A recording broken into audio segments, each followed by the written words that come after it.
Bom dia, queridos. Graça e paz. Alegria estarmos mais uma vez reunidos em torno do Senhor e também em nome do Senhor. E num domingo especial. Todos os domingos são especiais, porque nós tradicionalmente o chamamos de o Dia do Senhor, porque em uma manhã de domingo como essa, Cristo ressurgiu dentre os mortos e mudou para sempre como as coisas são, amém? Mas hoje, em especial, na tradição cristã, é chamado de Domingo de Ramos. E daí, cadê os raminhos? Deixa eu ver. Glória a Deus.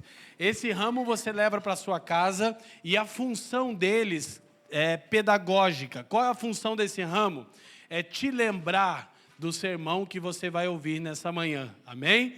Não há poder nenhum, virtude alguma nesse ramo, tá ok? Não espanta mal olhado, não.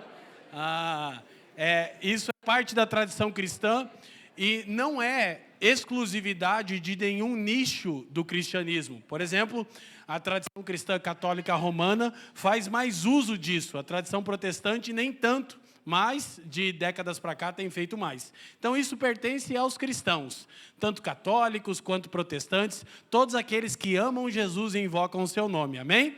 E a pedagogia é, pendura na sua porta lá, ou deixa à vista, que você vai lembrar do sermão dessa manhã. Glória a Deus! Então, é uma manhã maravilhosa, e o Domingo de Ramos é o domingo que antecede a crucificação. De hoje até o próximo domingo, que é a Paixão de Cristo, a Páscoa. Você é extremamente convocado a estar aqui domingo que vem e também a convidar pessoas para ouvir o Evangelho, amém? Como todas as manhãs de domingo assim tem sido.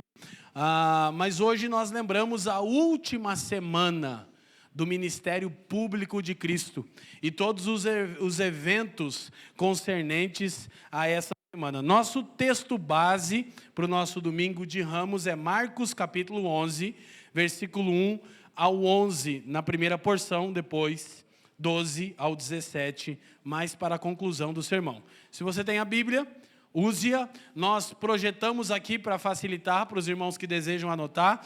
Evangelho de Marcos, capítulo 11, versículo 1 em diante, nosso texto base deste Domingo de Ramos, nos diz o seguinte: E logo que se aproximaram de Jerusalém, de Betfagé e de Betânia, junto ao Monte das Oliveiras, enviou 2 de seus discípulos e disse-lhes: Ide à aldeia que está de frente de vocês, e logo que entrardes, encontrareis preso um jumentinho, sobre o qual ainda não montou homem algum, soltai-o e trazei-me. E se alguém vos disser, por que fazeis isso? Dizei-lhe que o Senhor precisa dele e logo o deixará trazer para aqui. 4. E foram, encontraram um jumentinho preso fora da porta entre 2 caminhos e o soltaram. E alguns dos que ali estavam disseram, o que fazeis soltando o jumentinho? Eles, porém, disseram como Jesus lhes tinha mandado e deixaram-nos ir. E levaram o jumentinho a Jesus e lançaram sobre ele as suas vestes e assentou sobre ele. E muitos estendiam as suas vestes pelo caminho, e outros cortavam ramos das árvores e os espalhavam pelo caminho. E aqueles que iam adiante e os que os seguiam clamavam, dizendo, Hosana, bendito o que vem em nome do Senhor. Bendito o reino de nosso pai Davi, que vem em nome do Senhor, Hosana nas alturas. E Jesus entrou em Jerusalém, no templo, e tendo visto tudo ao redor, como fosse já tarde, saiu para Betânia com os 12. Essa é a palavra de Deus para nós nessa manhã. Curva sua cabeça, oremos a Deus. Pai, te damos graças uma vez mais, erguemos o seu bendito nome, o nome de Cristo acima de qualquer outro nome. Nós te agradecemos e te louvamos pelo rico privilégio de estarmos aqui lembrando dos últimos eventos do ministério público de seu Filho, o Cristo, nosso Senhor e Salvador. E eu te peço que você nos presenteie, Pai, nessa manhã com o espírito de sabedoria cheio de revelação, a fim de que os olhos do nosso entendimento sejam iluminados e possamos compreender toda a sua vontade. Te peço ainda, Pai, que você faça cessar as muitas distrações e inquietações da nossa alma, a começar pela minha, que nos impedem de receber a instrução da sua palavra mediante o seu Espírito. Que nada aqui se perca, Pai, mas tudo seja para a glória do teu nome, pelos interesses de Cristo e para o bem do mundo. Nós oramos e todos aqueles que creem digam amém. O tema da nossa mensagem hoje é a soberania de Deus versus a expectativa humana. Vamos ver juntos a soberania de Deus versus a expectativa humana. Mais uma vez, a soberania de Deus versus a expectativa humana. Então, esse texto que retrata, como eu disse, a última semana de Cristo em seu ministério público e essa entrada, chamadas por uns de triunfal e por mim hoje de paradoxal de Cristo em Jerusalém, é um texto extremamente importante, de tal maneira que todos os evangelistas, Mateus, Marcos, Lucas e João, registram esse episódio. Há vários milagres e ensinos que Cristo realizou que nós não encontramos em todos os evangelhos, mas a entrada de Cristo em Jerusalém, ela é descrita com riqueza de detalhes em todos os evangelhos. Por quê? Porque ela é central na história da redenção, ok? Ela havia sido predita. Para nossa instrução, os eventos emoldurados pela entrada de Jesus em Jerusalém e sua ressurreição são alguns dos mais dramáticos e teologicamente importantes de toda a narrativa bíblica. Então, essa última semana de Cristo, ela é composta pelos mais dramáticos eventos referentes ao ministério do Senhor e é também das mais importantes de toda a narrativa bíblica. Afinal, na cruz, a história da redenção vai alcançar o seu primeiro grande ápice. Cristo vai pagar os pecados de todos aqueles que Deus elegeu e iniciar o reino de Deus, ainda que não em plenitude, mas proclamar que em sua segunda vinda gloriosa assim seria.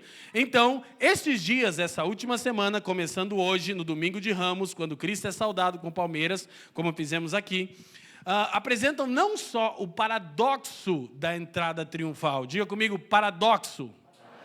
Já vamos perceber isso melhor. A última ceia, nós vamos encontrar esse registro, o julgamento de Cristo por Pôncio Pilatos e a crucificação. Mas também nós encontramos nessa última semana as pungentes orações de Cristo, entregando-se plenamente a Deus Pai, a fim de cumprir amplamente a sua vontade e os ensinamentos proféticos de Jesus sobre a sua segunda vinda gloriosa. Amém?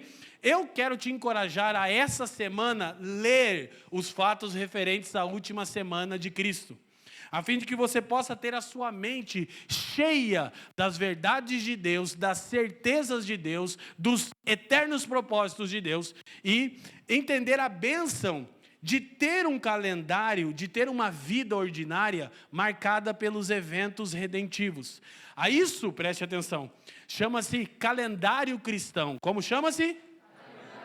Então, o calendário cristão é uma maneira de a gente pensar a vida, tendo sempre como balizador os grandes eventos redentores de Deus.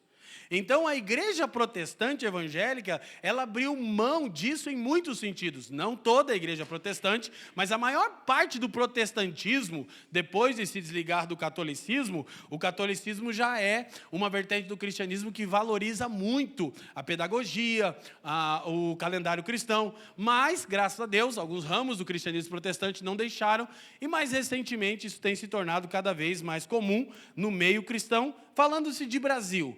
Ou seja, de lembrarmos dos grandes atos. Nós estamos num período chamado de Quaresma, os 40 dias que antecedem a crucificação, e hoje o domingo de ressurreição, a última semana. Que bênção seria se nós tivéssemos sempre em mente, olha, passar essa semana inteira refletindo, poxa, Cristo entrou no templo, Cristo passou a ensinar isso, Cristo nesse dia, alguma coisa próximo à terça ou quarta-feira, ele estava ensinando Mateus 24, os eventos concernentes à sua vinda gloriosa, sua mente cheia da verdade de Deus, do calendário de Deus, e não das muitas inquietações e ansiedades que nos governam. Quem me entende, digam amém.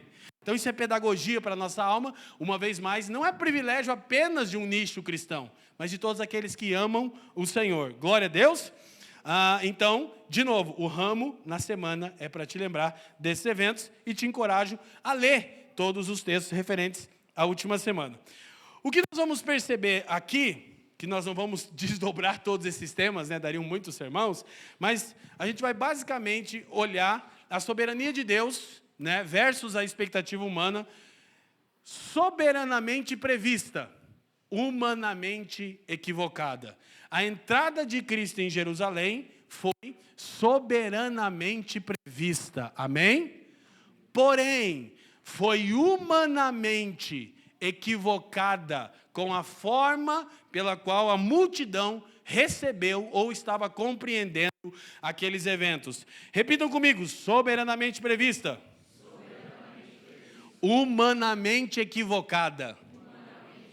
Então nós vamos olhar para o texto e vamos perceber alguns indícios dessa soberania de Deus, prevendo todos os atos relacionados à obra de Cristo, ok? Dos versículos 1 a 7 que lemos agora, nós vamos perceber como essa entrada de Cristo, e na realidade, naturalmente, toda a vida de Cristo, todo o ministério de Cristo, foi soberanamente previsto em detalhes. O que nós aprendemos de antemão com isso, antes de passarmos a observar o texto? Nós aprendemos de antemão que há um único soberano sobre a história, e ele é Cristo o Senhor. Quero te lembrar do texto de Apocalipse, quando João, já ao redor, no trono de Deus, percebendo tudo que está acontecendo ao redor do trono de Deus, em Apocalipse 4 e 5, João vê que o Cordeiro é o único digno de desatar os selos e de abrir o livro. Quem lembra dessa passagem das Escrituras, amém? Do que se trata aquele livro? Da história da redenção.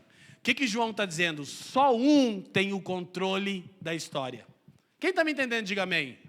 Então, se você entende, não dá para acreditar em teoria da conspiração / Illuminati. Não dá para acreditar em Agenda 2030. Amém? Por quê? Porque a maioria de nós não percebe que a história é a história de Deus e do seu Cristo. Muitos que se dizem cristãos, que deixam de pensar seu dia a dia no calendário cristão, nos grandes eventos redentores de Deus, facilmente trocam de canal de, ai meu Deus, a Agenda 2030, o comunismo, o fascismo.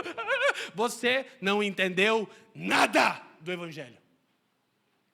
Porque as Escrituras dizem que só um é digno de abrir o livro, desatar os selos e deixar a história correr, soberanamente prevista por Deus. Aleluia? Glória a Deus. Então, nós vamos perceber 3 indícios da previsão soberana de Deus nesse evento aqui. Primeiro, a iluminação divina da mente de Cristo. Repete comigo, por favor. Então, Cristo, preste atenção, tome cuidado com essa fala que eu terei, porque ela é razão de muitas heresias na história da igreja. Cristo é o Deus homem, amém? Então, Cristo em nenhum momento deixou de ser 100% Deus e 100% homem. Há muitas heresias na história da igreja que não ensinam isso. Não é meu tema agora. Mas, embora 100% Deus, Cristo tornou-se, por intermédio da humilhação da encarnação, 100% homem. O que quer dizer que Cristo não gozava dos poderes que ele tinha como Deus soberano. Ele dependia da ação do Pai através do Espírito para que ele realizasse as suas obras. Quem me entende, diga amém. Esse é o mistério da encarnação, ele jamais deixa de ser Deus, mas Paulo aos Filipenses, naquele célebre hino, vai dizer que ele se esvaziou, não da natureza, mas do poder de Deus. De maneira que sempre que Cristo operava em poder, em sabedoria, era o Pai o amparando pelo Espírito. Por isso que algumas pessoas não entendem porque que Jesus orava. Algumas pessoas acham que Jesus ia falar sozinho no mato, tipo assim, não, uma conversa de louco. Querido, ele tomou a forma de homem 100%. Então ele dependia do Pai pelo Espírito. E aí nós vamos perceber que Cristo, embora nós vamos ver profetas, apóstolos nas Escrituras realizando milagres, mas ninguém como Jesus. Ninguém como Jesus. De maneira que o Evangelho de João acaba com o seguinte relato: se todos os sinais que Jesus realizou fossem escritos, o mundo inteiro não seria biblioteca suficiente. Você não tem noção.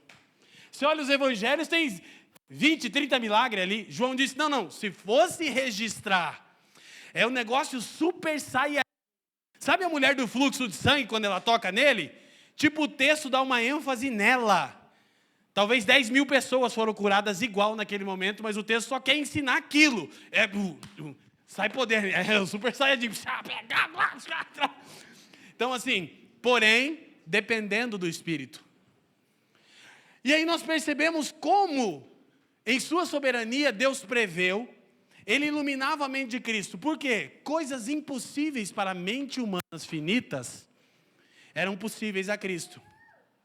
Um exemplo, ele sabia fatos sobre o caráter de Natanael, descrito no Evangelho de João. Ele não apenas sabia quem Natanael era, como ele sabia onde Natanael estava. Até uma discussão, quando ele diz, eu te vi debaixo da figueira, alguns acreditam que era no momento, e a outra linha teológica que acredita, segundo alguns escritos não bíblicos, que Natanael nasceu embaixo de uma figueira. E quando Cristo diz, eu te vi debaixo... fiquei arrepiado, irmão. Tipo, o cara falou, Rabi! Que ele sabia o que Jesus estava dizendo. Então, Jesus sabia fatos que eram oriundos da iluminação divina de sua mente. Quando em João capítulo 4, no poço, ele está conversando com a samaritana, ele começa a falar fatos referentes à vida dela, e ela diz, eu vejo que tu és profeta. Eu sei quantos maridos você tem, Jesus disse, eu sei a sua condição. Ele vai descrevendo coisas que a mente humana finita não pode. Nem alguém sendo usado pelo Espírito Santo nesse nível eu nunca vi. E se vê, eu fico meio em dúvida. Quem está me entendendo? Porque, dito de uma maneira que vocês possam entender, os dons do Espírito são dados para a edificação da igreja, a glória de Cristo e proclamação do Evangelho, amém? Nós cremos que Deus continua atuando em nossos dias, amém? Mas, querido, como Jesus, não. Jesus era diferenciado, ele exercia todos os dons do Espírito todos os dias, em dependência do Pai. Para o cumprimento da história da redenção. Ou seja, percebemos também quando na pesca maravilhosa, ele diz o lado do barco que os peixes estavam. Pergunta, olha que coisa interessante pensar no poder de Deus iluminando a mente de Cristo. Pergunta, Cristo deu uma ordem para o Aquaman reunir os peixes daquele lado? Podia também, não podia? Podia. Ou ele só sabia que os peixes estavam do lado inverso que os caras estavam pescando. Tanto faz. É soberano, é milagre, quem está me entendendo? Então, não, mas já trabalhamos a noite toda, ele diz, joga aqui, querido. O pai está on, né? E aí, o barco quase, glória a Deus, eu gosto de pensar no Aquaman servindo a Cristo, assim, também, né? Seria tão legal se o Aquaman existisse. Então, nem o Aquaman, em toda a sua glória, tinha tanta autoridade sobre os mares, né? Os ventos e as tempestades e as criaturas marinhas, do que o Cristo de Deus. Também, outro evento é quando ele manda Pedro pescar um peixe específico e na boca desse peixe específico está o exato valor do imposto devido a Roma. Pergunta, a moeda apareceu na hora na boca do peixe? Pode também, não pode? Ou Deus em sua soberania iluminou a mente de Cristo, porque alguns dias atrás, ou meses ou anos, um peixe engoliu a moeda que era aquele preço para aquele dia. O que eu quero dizer com tudo isso? Se você entende que a obra de Deus é soberanamente prevista e pode ser vista na iluminação divina da mente de Cristo, você não teme o amanhã.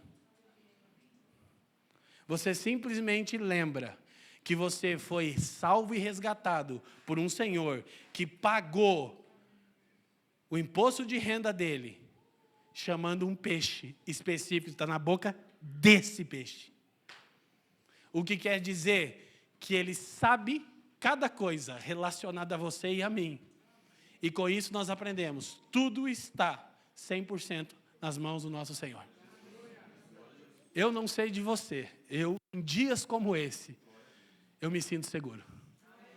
Então nós poderíamos passar a manhã inteira vendo fatos concernentes à iluminação da mente de Cristo pelo Pai, através do Espírito, para o cumprimento. E todos os detalhes aqui na entrada de Jerusalém estão relacionados a isso. Jesus sabe informações curiosíssimas. Ele sabe que na aldeia tem um jumentinho preso, não usado, sabe o que as pessoas vão redarguir, sabe como responder, ele sabe exatamente tudo. O que eu quero dizer? Eu costumo pensar, esse evento, escute, Cristo está cumprindo Zacarias capítulo 9, a gente vai lá daqui a pouco. Mas eu costumo pensar que Cristo pegava a agenda de Deus, olha aqui. Pela manhã ele abria a agenda e dizia, o que nós temos para cumprir hoje, Pedro? Pedro dizia, sei não, Senhor. Ah, Pedro, hoje é Zacarias 9, foi profetizado aqui há 5 séculos atrás. Preciso do jumento. Ó, vai lá na aldeia, tem um jumento preso, não montado por ninguém. Gente, quando a gente aplica essa verdade à nossa vida, a gente entende que a palavra de Deus, ela é suficiente para nós em tudo. Ela não trata de todos os detalhes, mas ela é abrangente em tudo. Mesmo quando não entendemos, para dizer a nós, não temas. Senhor, eu não sei o dia de amanhã. Essa é a diferença entre você e Deus. Quem está me entendendo, diga amém. Mas quanto ao dia de amanhã, na soberania prevista de Deus, aqueles que pertencem a Deus, o seu povo redimido, descansam na sentença, não temam. Eu já disse aqui uma vez, eu quero repetir, o mínimo que um cristão genuíno tem de certeza, em meio aos sofrimentos da vida, o mínimo, diga comigo o mínimo, é a certeza de que Cristo está conosco todos os dias, até a consumação dos séculos. O mínimo. Começa tendo a certeza que Cristo está conosco. Quem está me entendendo? Aleluia? Então, segundo, nós vemos a soberania divina prevendo os eventos sobre as pessoas, eventos e até mesmo sobre os elementos com os quais o Messias teria contato. Olha só que coisa, o jumentinho preso na aldeia, não montado por ninguém. Olha que coisa soberana. Deus o Pai trouxe à luz um jumentinho e disse, esse ninguém monta antes que meu filho use.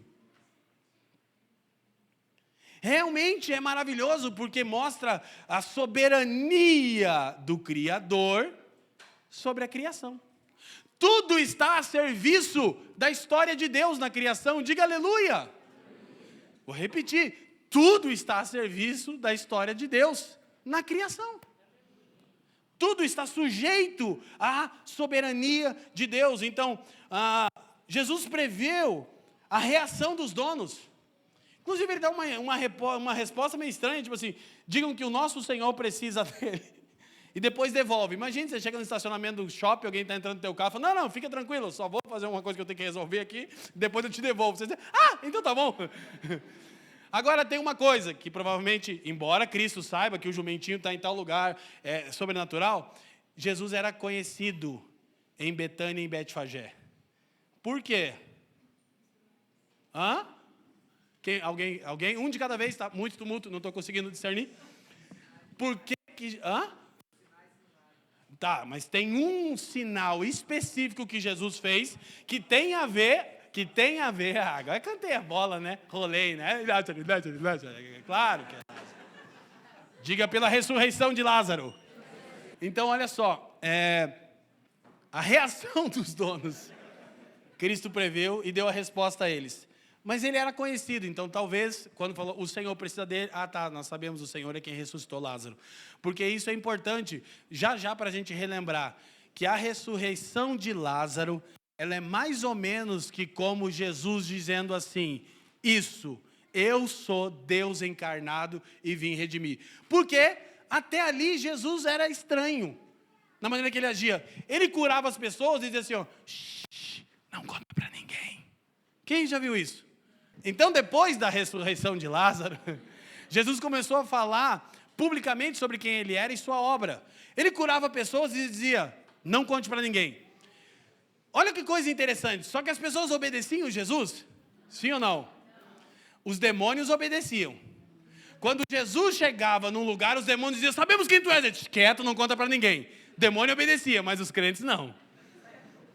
Jesus curava os crentes, Jesus me curou! Só que aqui, ele vem de Betânia, e não é à toa, porque ele sabe da sua fama na região. Aquele que tem poder de ressuscitar mortos. Então ele quer que toda a atenção se volte para ele agora. Ele agora não está mais em oculto. A última semana de Jesus em Jerusalém é ele ensinando abertamente no templo, confrontando os fariseus, realizando milagre, fazendo orações pungentes ao Pai, ensinando profeticamente sobre o fim dos tempos. Então ele está literalmente chamando essa atenção para ele. E nós percebemos toda a soberania, até mesmo, como eu dizia, sobre os elementos que o Cristo teria contato. Os discípulos que ele envia, por exemplo, a aldeia obedecem, os donos obedecem, o jumentinho não montado, o túmulo não usado,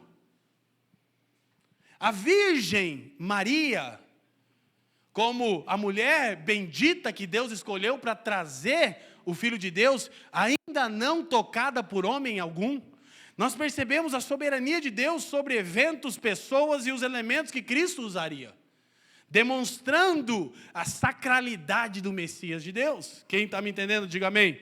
E por fim, nós percebemos a soberania de Deus no cumprimento das profecias. Gente, é simplesmente impossível ler a Bíblia e não se convencer de que ela é altamente coerente.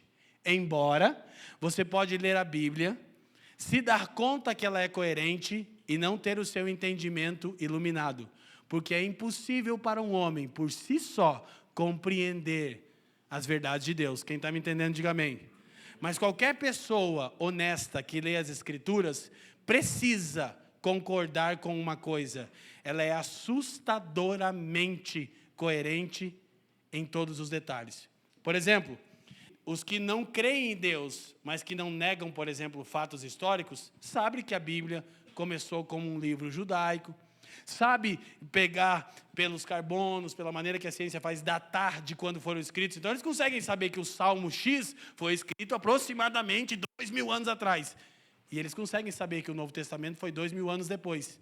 E eles conseguem dizer, tinha uma coisa no Salmo aqui, como ele nasceria de uma virgem. Isaías profetiza, ele nasce exatamente de uma virgem. Tá tudo bem. Os incrédulos não acreditam que Maria era virgem. Não tem problema, está oculto a eles. Mas o Salmo 34 diz que nenhum dos ossos de Cristo seriam quebrados. Nenhum dos seus ossos foram quebrados. Você vai percebendo, por exemplo, o Salmo 22, ouça, diz que as vestes de Jesus seriam repartidas por meio de lançamento de sorte. O que acontece aos pés da cruz? Os soldados romanos estão zombando de Cristo, apostando quem ficaria com as peças de roupa dele, porque ele está pelado, completamente nu no Calvário, exposto ao mais alto nível de vergonha para a nossa redenção. Amém? Agora escute, de novo. Pastor, qual é a aplicabilidade disso? As 30 moedas, por exemplo, profetizadas por Zacarias. Judas não vendeu Jesus por 29, nem por 31. Ele vendeu por 30. Essa é a razão de Judas ter se suicidado. Quando ele vendeu Cristo, Cristo foi entregue, ele recebeu as 30 moedas, ele lembrou da profecia de Zacarias e disse, eu fiz isso. E ao invés de encontrar lugar de arrependimento, porque ele era reprovado diante de Deus, ele tirou sua própria vida.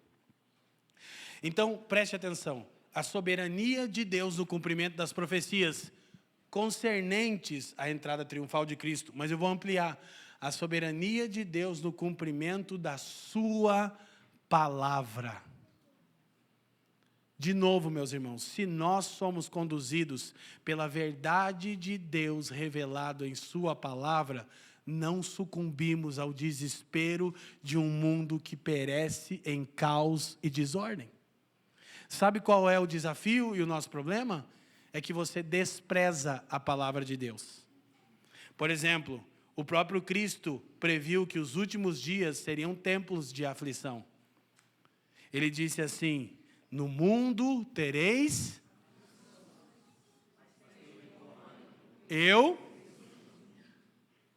Pastor Leandro, está muito difícil. Eu sei, Jesus previu isso na sua palavra.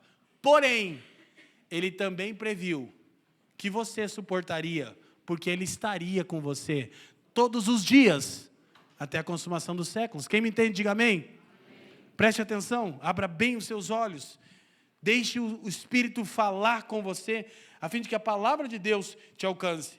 Então nós percebemos todos esses eventos. Esse evento da entrada de Cristo em Jerusalém, ele é o evento redigido em Zacarias, capítulo 9, versículo 9 a 10. Praticamente 4 séculos e meio atrás, antes de Cristo encarnar. O texto diz: alegra-te muito, ó filha de Sião. Exulta, ó filha de Jerusalém, eis aí vem o teu rei, justo e salvador, humilde, montado em jumento, num jumentinho, cria de jumenta. Destruirei os carros de Efraim e os cavalos de Jerusalém, e o arco de guerra será destruído. Ele anunciará paz às nações, o seu domínio se estenderá de mar a mar, desde Eufrates até as extremidades da terra. Presta atenção como é paradoxal a profecia. É exatamente aqui onde nós vemos o conflito entre soberanamente prevista, ouçam, humanamente equivocada. Por quê? A profecia tem duas dimensões, tem dois comprimentos. Quando Cristo entra na cidade de Jerusalém sob o jumentinho, aqueles que eram conhecedores do texto profético de Zacarias entendem que Jesus está chamando a atenção para ele como descendente de Davi. Mas o texto diz que ele estabeleceria o reino e o domínio. E não é o que acontece. Ou melhor, não como eles achavam que seriam. Porque na cruz, Cristo, nu, sozinho, sangrando até a morte, abandonado pelos seus amigos. Paulo, em Colossenses 2, 14 e 15, diz: triunfou sobre todos os poderes dessa era e da era vindoura. Amém?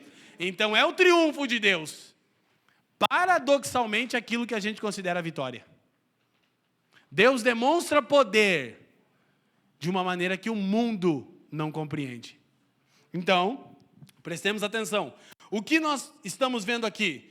John MacArthur, teólogo, diz: as duas vindas de Cristo são comprimidas como se fossem uma. O verso 9, que fala do rei jumentinho, refere-se à sua primeira, é o que está cumprindo em Marcos capítulo 11, na entrada triunfal.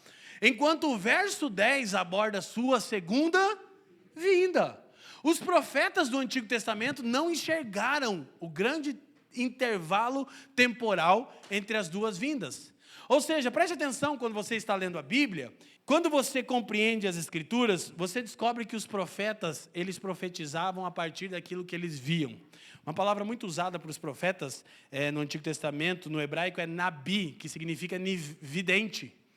O que é o profeta? Aquele que vê. Então é como se eles vissem um quadro todo. Por exemplo, a profecia de Isaías diz: um menino nos nasceu, um filho se nos deu, o governo está sobre o seu ombro. Peraí. Isaías vê um bebê, nascendo de uma virgem, reinando para sempre. O que está faltando aí? Eu e você. Tudo o que aconteceu desse intervalo. Mas os profetas não viam o intervalo. Ele só diz: Deus trará à luz um menino, por meio de uma virgem, seu reino durará para sempre. Então as pessoas estavam esperando que o Cristo montado no jumento estabeleceria o domínio. Ou seja, eles achavam que o real problema deles era o Império Romano. E a gente vai avançar para perceber que aqui está a maneira equivocada com a qual muitas vezes nós recebemos o tempo da visitação do Senhor. Mas a profecia tem 2 cumprimentos. A segunda parte dela será no segundo retorno, na segunda vinda gloriosa de Cristo. Amém?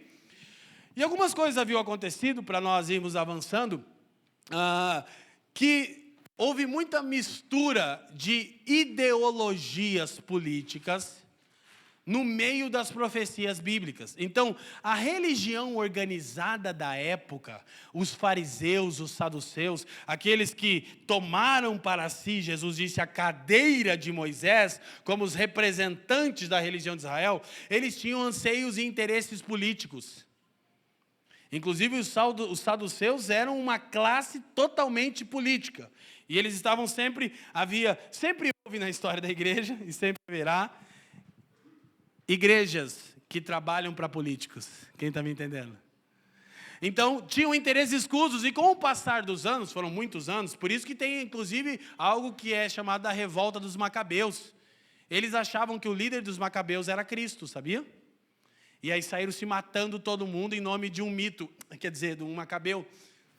Aleluia, calma que eu já vou bater para cá também. Fica tranquilo. Vai apanhar todo mundo de novo hoje. Já vou dizer assim, alto e bom som. Tudo é lixo e ideologia de homens. Cristo e o seu evangelho são a nossa única esperança. Eu disse tudo é lixo de ideologia humana. Amém? Fica tranquilo que a gente já vai lá.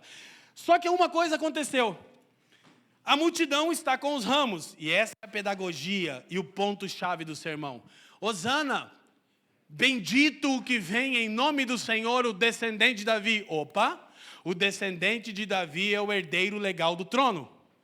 Se o herdeiro legal do trono está entre nós, porque está cumprindo a profecia, significa que ele vai até o palácio de Herodes, que representa o Império Romano, vai destruir Herodes e vai colocar Jerusalém no poder de novo. E a economia voltará a ser uma bênção. E todos viverão felizes para sempre. Qual é a esperança deles? É política. Porque eles estão recebendo isso de maneira equivocada. Vamos ver, à luz da Bíblia, não das minhas opiniões, zero opinião minha, vamos ver o que a Escritura demonstra. Lucas, quando está registrando a entrada triunfal, eu disse que todos os evangelistas o fazem, somente Lucas acrescenta algo que muda tudo. Por isso, muitos eruditos não costumam chamar de entrada triunfal. É o triunfo de Deus, mas é extremamente paradoxal. Lucas capítulo 19, versículo 41 ao 44, registra o seguinte. Mesmo evento, tá bom? Marcos 11, Lucas 19, entrada de Cristo em Jerusalém. Quando ia chegando, vendo a... Vamos comigo, vendo a... Continua, bem alto, família. Só até aqui. Quando ia chegando, vendo a cidade, chorou sobre ela e disse... Querido, deixa eu te falar só uma coisa.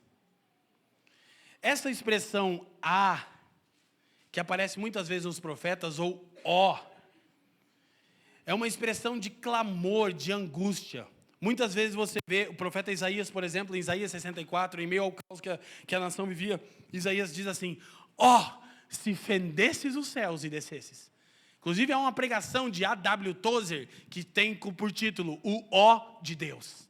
Quando os profetas de Deus eram tomados da convicção do que Deus desejava para o seu povo, e viam a condição do povo distante do desejo, eles em angústia diziam,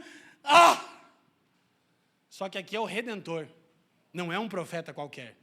É o Deus encarnado, entrando em Jerusalém. E só Lucas registra isso. Enquanto a multidão o ovaciona, ele em prantos diz, se conheceras por ti mesmo, ainda hoje, o que é devido à paz. Leiam comigo, mas isto está agora oculto aos teus olhos. Peraí, eles não estão reconhecendo que ele é o descendente de Davi? Sim, mas eles perverteram a profecia com esperança ideológica, política, militar. Sabemos que você está dizendo que é o descendente de Davi. E na nossa cabeça, o descendente de Davi vem resolver o nosso problema. Escuta, qual é o problema? É um governo que nos oprime. Roma, que curiosamente tinha por cor majoritária o vermelho. Então qual é o problema que nós temos? Roma. Roma é o problema. Mas é esse o problema que os homens têm, meus irmãos? Biblicamente falando, qual é o real problema nosso? De novo, o pecado enraizado no seu, no meu coração. Escuta, Paul Tripp, um pregador, diz o seguinte: pessoas, lugares e situações não te levam a pecar, somente revelam o pecado que estava oculto em seu coração. Pessoas, lugares e situações não te levam a pecar. Só revelam o pecado oculto em seu coração. E o que eles estavam fazendo? Eles estavam transferindo a responsabilidade. Era um governo mau? Deixa eu deixar isso bem claro. Governo vermelho é ruim que só, gente. Diga aleluia. Diga amém. Diga amém. Diga, é lixo igual. Amém? Ideologia de homens. Não há esperança redentora aqui. Só que Cristo chora e pranteia sobre as cidades. Olha, o texto continua. Pois sobre ti virão dias em que os teus inimigos te cercarão de trincheiras. Por todos os lados te apertarão o cerco. Te arrasarão e aos teus filhos dentro de ti. Não deixarão em ti pedra sobre... Leiam todos comigo, família. Porque não reconhecestes a oportunidade da tua visitação. Porque não reconhecestes a oportunidade da tua visitação. Eles não estavam saudando ele como Messias de Deus? Sim e não. Porque eles haviam criado uma caricatura, fruto das falsas esperanças ideológicas, políticas de salvação que eles tinham. Acrescentaram no Messias, e esse não é o Messias de Deus. Uns achavam que a salvação estava na esquerda, outro na direita, e ambos não podem redimir o homem do pecado. Então diziam que o problema é econômico, é que esse governo tem uma administração da economia melhor do que esse, e se esse aqui estivesse no poder, então seríamos felizes para sempre. Falácia, falsa esperança ideológica. Então preste atenção, Cristo chora enquanto a multidão celebra. E eu quero confessar para vocês, eu disse no primeiro culto, que esse foi um dos primeiros sermões que eu preguei na minha vida. Completei agora, hoje é dia 24 de março? Hoje, eu estava a semana inteira lembrando, quase que eu esqueço. Hoje faz 23 anos exatos que Cristo me salvou.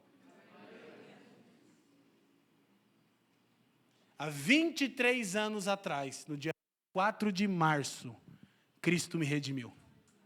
Bendito é o Senhor, amém?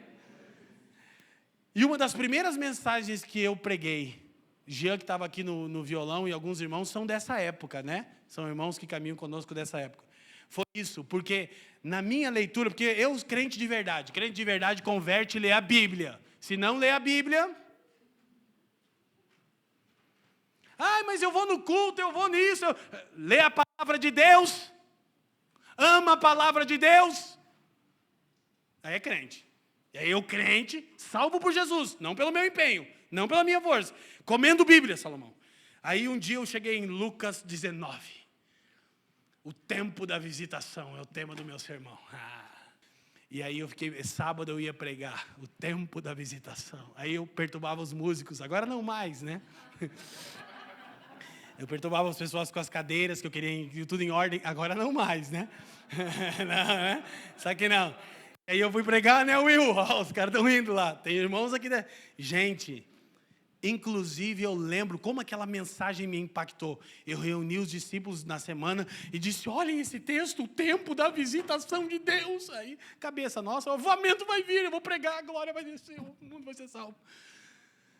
E jejuei, li Bíblia, e não assisti TV, deixei o Paraná de lado. Nossa, que luta pelo Senhor. E aí, eu preguei. E não deu em nada.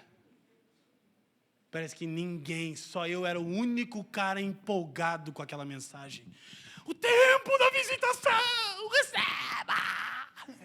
Não deu. E essa semana, preparando o sermão, em lágrimas, eu lembrei. Ah, como somos duros para entender, Senhor.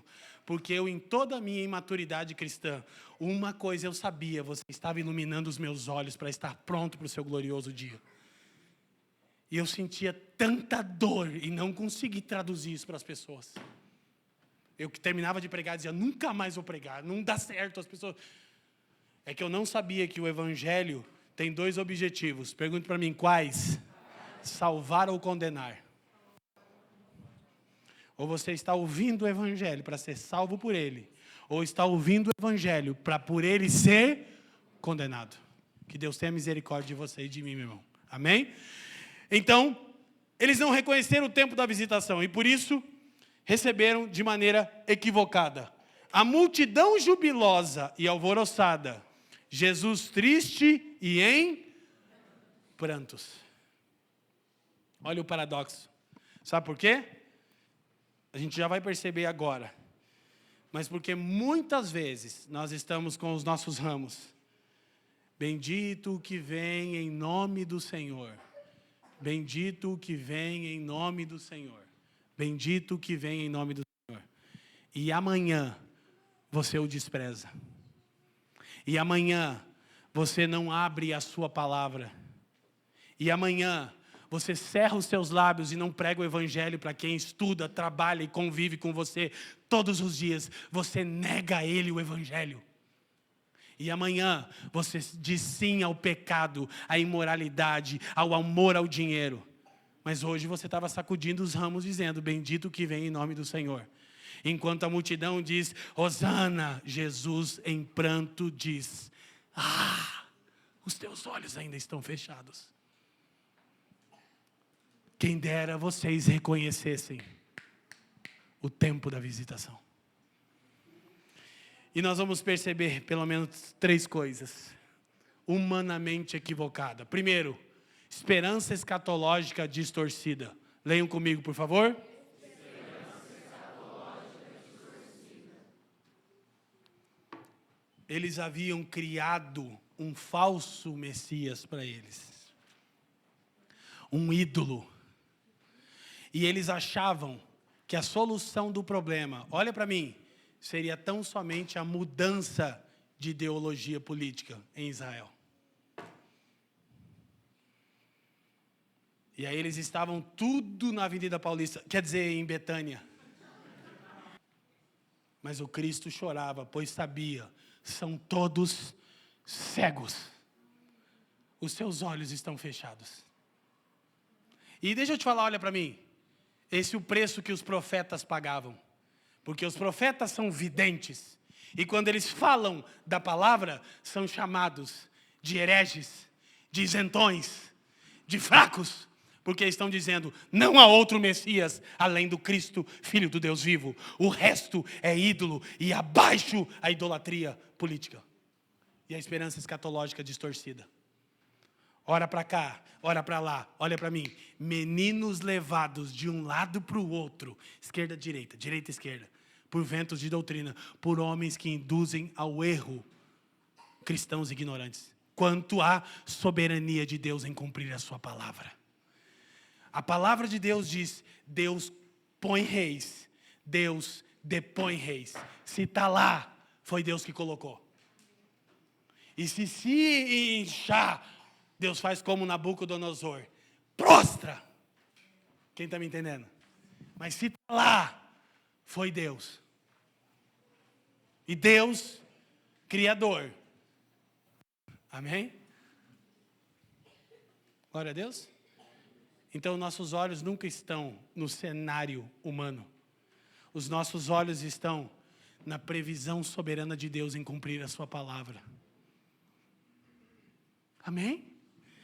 Alguns estão tão corroídos de ideologia e desprezam todos os dias a Bíblia que acham que eu estou pregando ideologia, porque não conseguem entender o Evangelho. Mas que o Senhor abra os seus olhos e daqueles que acompanharem esse sermão.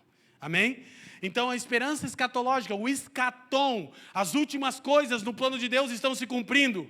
Mas eles distorceram isso com filosofias e com ideologias humanas. Ou com outros anseios.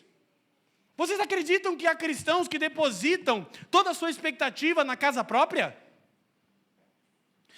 Minha vida não é legal porque eu não tenho uma casa própria. Minha vida não é legal porque eu não tenho o último iPhone. O quê? Porque se eu comprasse aquele carro, então eu seria feliz. O quê? Como nós somos tão hábeis em distorcer a esperança do escatom. Uma comunidade escatológica é uma comunidade que diz: nosso único anseio e plenitude é Cristo, vindo em glória. Amém? E aí nós vivemos um estilo de vida do reino, desprendido dessas coisas. Se Deus nos der recursos, usamos para a glória de Deus. Se faltar recursos, para a glória de Deus. Amém? Aleluia! Glória a Deus. Segundo, para a gente ir concluindo, equívoco quanto ao verdadeiro cativeiro. Repitam comigo, família, por favor. Então, eles diziam que o problema era que Roma os mantinha em cativeiro. O real problema dos homens não é a ideologia política do governo vigente. O real problema seu, meu irmão, é o pecado enraizado no seu coração. É o meu problema também. Quem me entende, levanta a mão e diga amém. Amém. Desde Adão, nós estamos transferindo a responsabilidade. Porventura comeste tudo o fruto que eu ordenei que não comesse, Adão? Resposta de Adão, família? A mulher que você me deu. Você e ela que fizeram isso aí.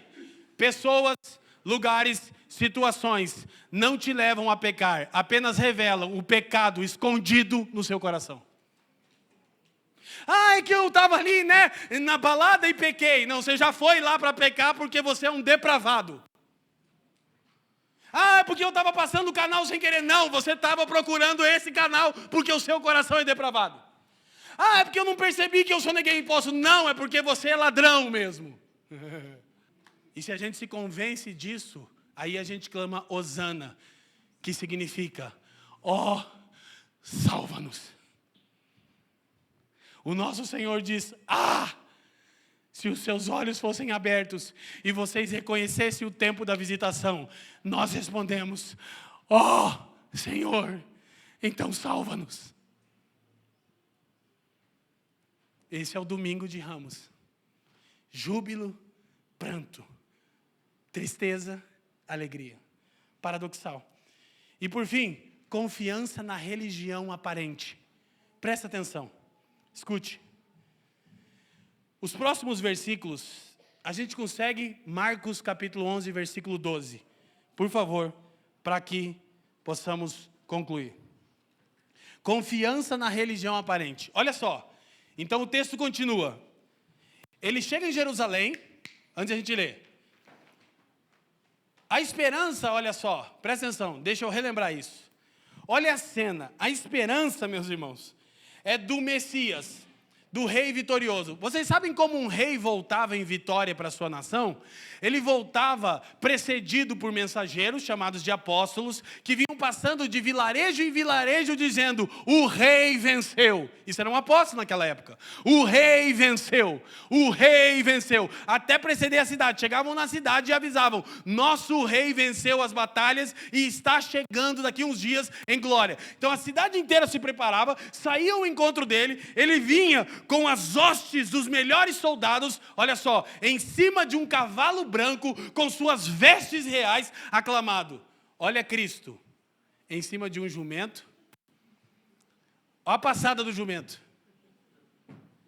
Não, gente, Deus só pode ter senso de humor. olha, eu estou enviando o meu rei vitorioso para vocês que tanto clamam. Lá vem Jesus com um bando de gente baixa classe. O boqueirão diga aleluia.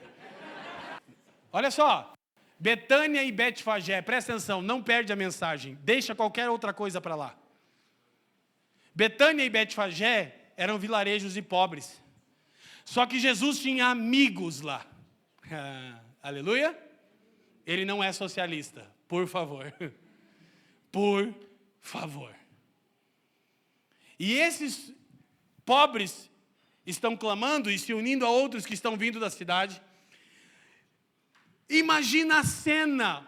O rei vitorioso chegou, que vinha em cavalo branco, com trombetas, com soldados poderosos. Lá vem Jesus, com um bando de pescador do lado, com um bando de pobre gritando.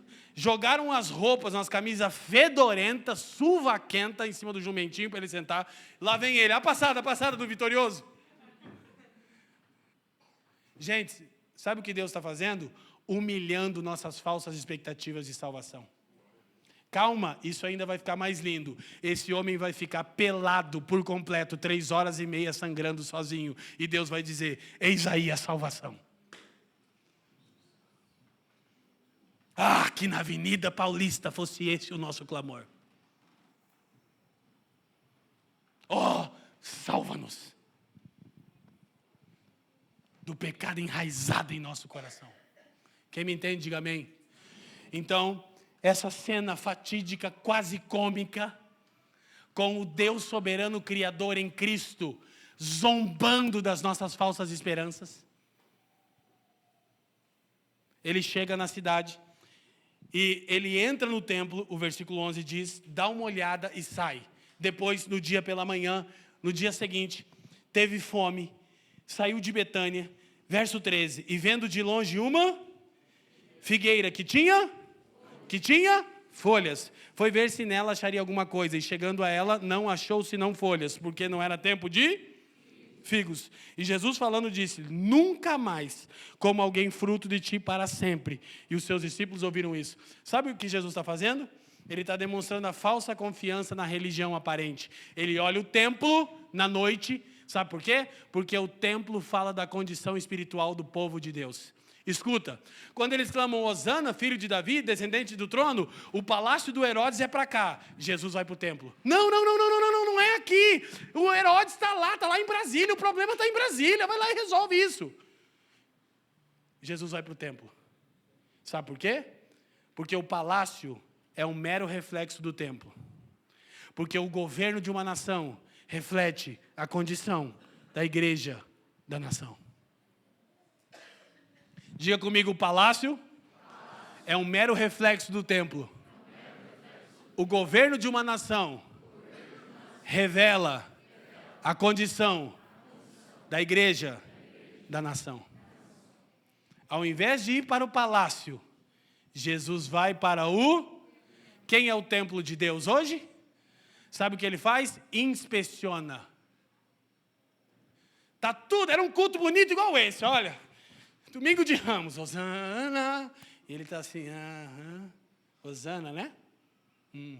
Bendito. Vamos ver se segunda-feira você sustenta o que você está fazendo aqui agora. Ele inspeciona. Aí ele sai e vê uma figueira. Tem folhas, não tem fruto. Mas na figueira isso não acontece. Se tem folhas, tem fruto. Porque o fruto nasce um pouco antes das folhas. Jesus está dizendo, tem aparência, mas não tem realidade espiritual. Então o que ele faz? Nunca mais alguém coma de ti. Ele amaldiçoa o sacerdócio levítico. Por isso que a lei tem fim. E aí os discípulos ficam em choque. Você até ficava com dó da figueira, porque não sabe, não entende a Bíblia. Quantas vezes você teve dó da figueira? É verdade, irmão? É verdade, teve dó. Você achou que Jesus estava mal-humorado. O cara estava de larica, levantou estressado, amaldiçoou a árvore. Não é a confiança na religião aparente. Olha só, continua. Olha o que diz o próximo verso. E vieram a Jesus, e Jesus, leiam comigo, família. Entrando no templo, começou a dizer, glória a Deus, aleluia, gente. Opa, eu cheguei, Xuxi. Cadê o povo da Xuxi que me estava esperando? Cadê os evangélicos, católicos? Cadê? Todo mundo está sacudindo o ramo para mim, cadê? É isso que ele faz? A multidão está dizendo, o rei chegou, o Salvador chegou. Jesus está em pranto e irado. Que talvez você possa achar que não é bom eu pregar dessa maneira nessa manhã de domingo de Ramos. Ele entrou no templo e começou a expulsar os que fizeram comércio do evangelho.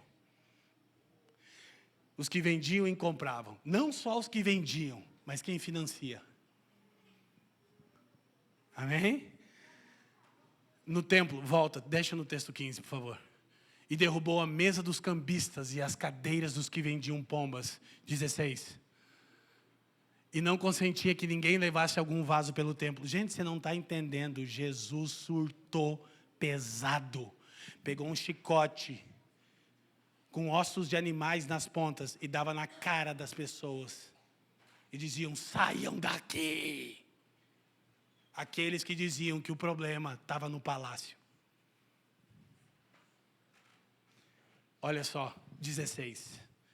E os ensinava dizendo, não está escrito, olha, se vocês entendem que tudo é soberanamente previsto. A minha casa será chamada por todas as nações, casa de oração, mas vós a tendes feitos covil de ladrões. Sabe por quê? Porque se a casa de Deus é um covil de ladrões, o palácio é uma toca de salteadores também.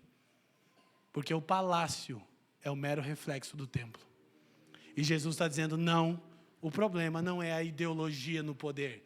Porque ambas são idólatras e falsas esperanças salvíficas. O problema é que vocês que estão clamando agora, Hosana, bendito que vem em nome do Senhor, daqui uma semana, clamarão, crucificam. Porque eu não atendi às expectativas de vocês. Porque as pessoas estão seguindo Deus, porque eu quero carro, quero salário, eu quero que Deus resolva a minha doença, eu quero que Deus me tire do boqueirão, porque é injusto morar no boqueirão para sempre. Eu quero que Deus abençoe a venda da SAF, do Paraná Clube. É só para aliviar, irmão, mas você está entendendo o teor? Levanta seu raminho, levanta o raminho. Essa semana, ele vai te ajudar a lembrar uma coisa. Diga assim, o problema é o pecado em meu coração. Deixa ele bem na porta da sua casa, pendura na porta do carro, um para a mulher, um para o marido. Olha só, e para encerrarmos, quem está entendendo o teor do que estamos falando nessa manhã? Essa é uma semana de refletirmos até a Páscoa. Agora escute, isso não pode acabar apenas sem esperança. Nós estamos aqui, preste atenção, para ouvirmos a boa nova. E a verdade é que todos aqueles que reconhecem que só há esperança salvífica em Cristo, estes sim podem dizer, Hosana, bendito o que vem em nome do Senhor. Você reconhece que só há esperança de redenção em Cristo? Então olhe para mim, então você pode jubilar. Mas lembre-se, ainda que jubilemos e o nosso Senhor é digno e o faremos, paradoxalmente nosso Senhor chora por multidão de cristãos que não reconhecem o tempo da sua visitação. Então essa é uma semana de um misto, enquanto celebramos aquele que nos salvou. Nós pranteamos com Ele por aqueles que o rejeitam e elegem outros salvadores, outros messias políticos, seja de qual natureza ideológica. Essa semana eu terminei esse sermão dizendo, Senhor, eu quero reconhecer o tempo da sua visitação uma vez mais. Eu estou aqui para dizer para vocês, esses 23 anos, eu quero estar com os meus olhos abertos, por mais 23. Quando Cristo começou a me ensinar para aplicar isso, e eu comecei a pregar o Evangelho de maneira destemida, eu sofri bastante, ainda sofro. Vivo sendo alvo de maldição Brasil afora, porque prego o Evangelho. Mas sabem de uma coisa, família? Eu estou cada vez mais com a faca nos dentes para anunciar: bendito o que vem em nome do Senhor, hosana nas mais altas alturas, o rei que veio virá em glória. Bendito é o nome de Jesus. E por fim, a nossa pedagogia: por terem suas expectativas de triunfo frustradas, a multidão que exclamou, em breve clamaria. Essa é a semana para que eu e você olhemos para dentro e digamos: Senhor, livra-nos do sacrilégio de todos os domingos dizermos hosana, ao longo da semana dizermos crucifica, desprezando a sua salvação numa vida de pecado voluntário, intencional e pensado. Porque é isso que eu e você sabemos fazer: pecar, pecar, pecar, pecar, pecar e desonrar a Deus. E depois dizer: é que aquela pessoa, aquela situação e aquele lugar. Mas pessoas, lugares e situações não te levam e nem me levam a pecar. Só revelam o que está escondido em nosso coração: o pecado. Mas nessa manhã nós podemos clamar: ó, salva-nos, Senhor. Hosana. Feche os seus olhos. Pai, te damos graças uma vez mais. Eu quero te encorajar a você fazer a sua oração de hosana. Senhor, nós nos lembramos desse dia onde você, chegando paradoxalmente em Jerusalém, há 2000 anos atrás, em um domingo como este, o domingo de Ramos, você entrava para cumprir de fato e plenamente toda a história da redenção, orquestrada e controlada por Deus Pai. Nós te damos graças porque hoje temos liberdade de nos reunirmos aqui. E nós trazemos à mente que você chorou e em prantos disse: ah, se vocês estivessem com os olhos abertos e reconhecessem o tempo da sua visitação.